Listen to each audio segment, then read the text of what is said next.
For the latest in strategic affairs, subscribe to our YouTube channel. Click the bell icon for updates.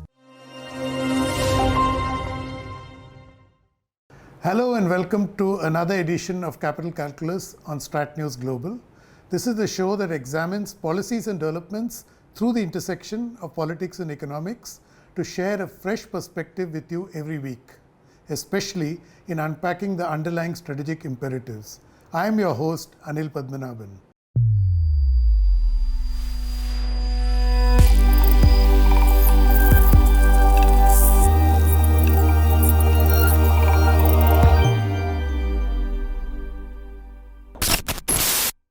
In late July, the Reserve Bank of India published a discussion paper on climate change and sustainable finance. It was different for several reasons. One, the tone and tenor of the document was quite unlike the normally sedate style of the central bank.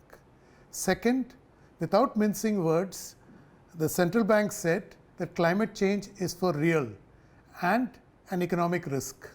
Third, it said without mitigation, not just India Inc., but the entire financial sector is vulnerable. So, going forward, it recommends that banks will have to begin reflecting climate risk on their balance sheets as well as their lending propositions. The implications for India Inc. are obvious. To its credit, the Reserve Bank of India has been flagging these risks for several years. For instance, last year, the Deputy Governor of RBI, Rajeshwar Rao, made this statement about climate risk.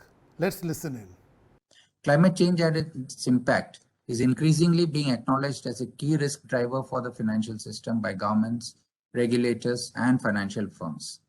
Climate risks can impact the financial sector through two broad channels. First, the physical risks, which means the economic costs and financial losses resulting from increasing severity and frequency of extreme weather events and long-term climate change.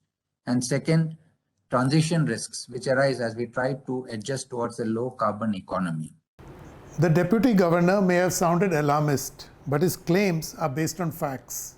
India has been witnessing a spurt in natural disasters, especially of extreme weather conditions. In the last century, on an average, it was witnessing 4 natural disasters a year.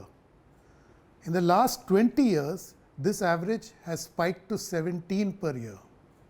So clearly, RBI has cause for concern. To examine RBI's Green Gambit, I spoke to Neha Kumar. She is the India head of the Climate Bonds Initiative and an active voice in this space. I began by asking her as to why was RBI sounding the alarm bell. I will begin with once a blanket statement that yes, it is a wake call that all of us needed.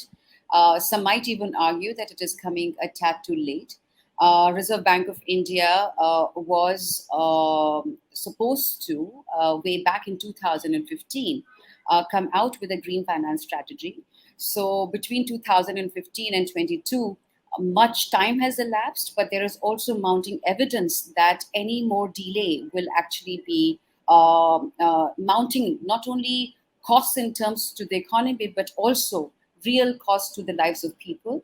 And I do not want to belabor the point, Anil. I think all of us know that climate change is affecting, economies, and there will need to be a structural shift in the economic systems in how we produce and how we consume if we are to really limit the most catastrophic impacts of climate change. Neha did not mince words, but yet I wanted to know as to why was RBI being so alarmist. So I pushed her again for another reply.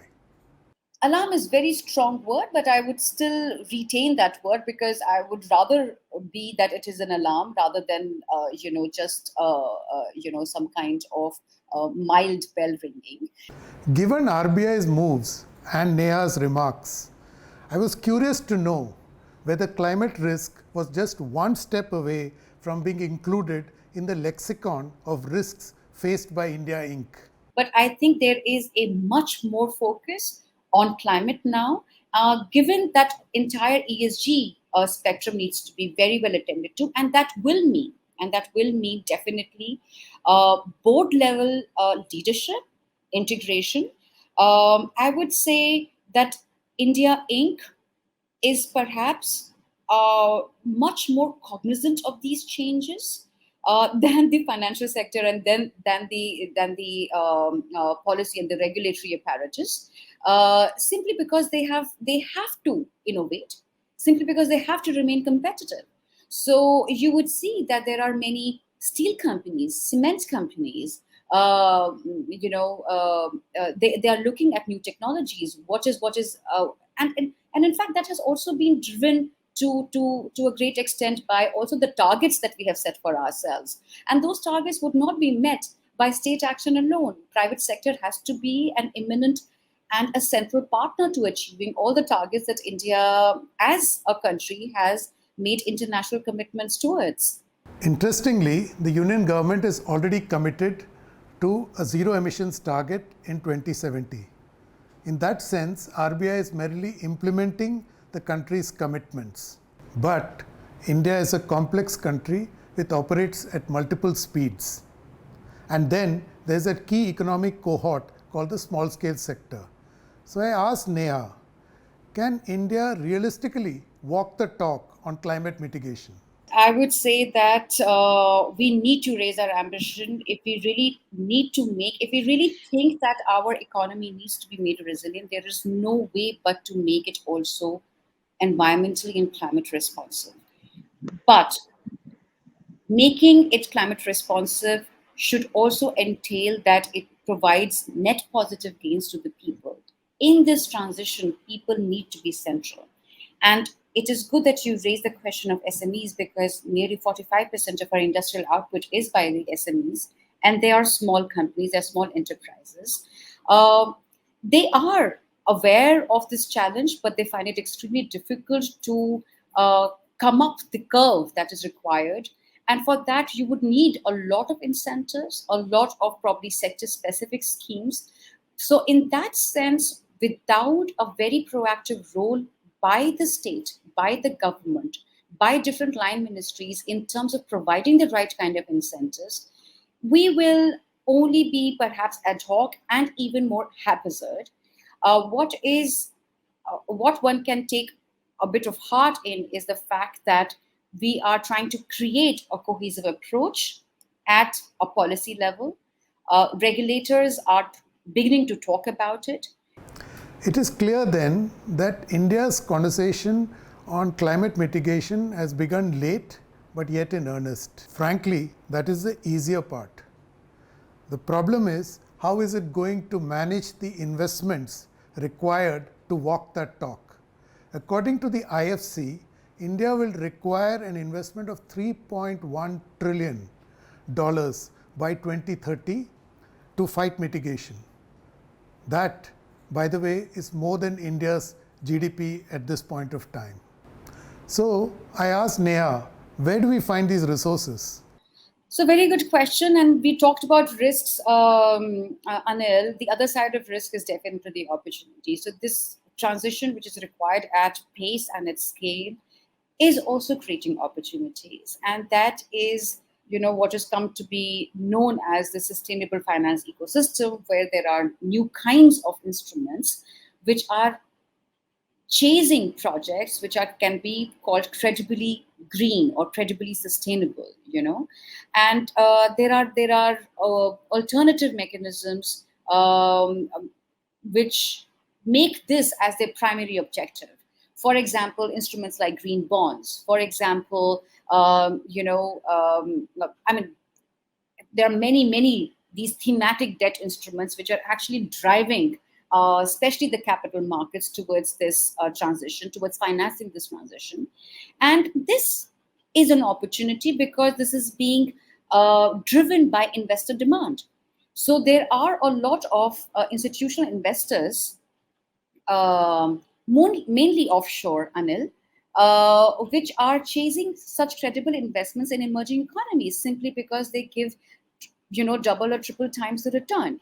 The good news then is that there is green finance that can be tapped. But if you heard Neha carefully, she frequently mentioned the word credible. Now, how do you define credible green investments? A green taxonomy or a guide to green investments is being compiled by the Finance Ministry.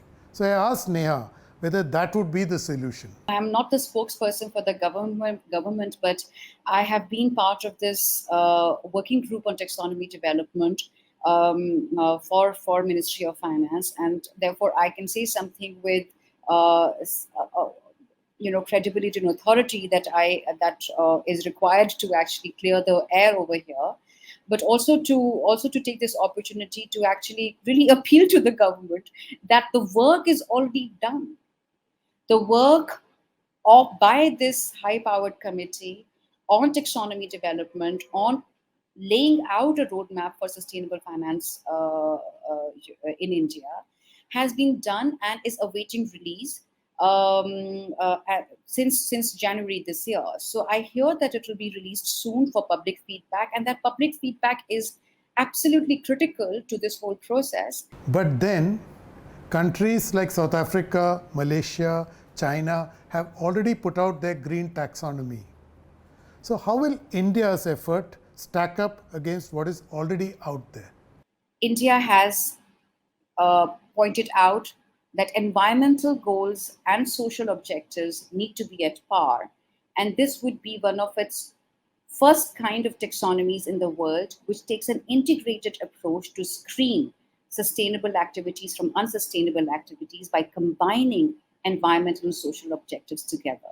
So the work is done. We are awaiting its release.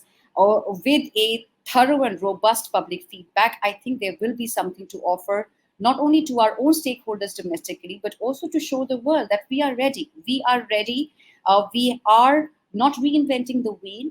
We are building upon a common language that is already emerging across jurisdictions. We are also founder member, Anil, of International Platform for Sustainable Finance. So Ministry of Finance also sits there.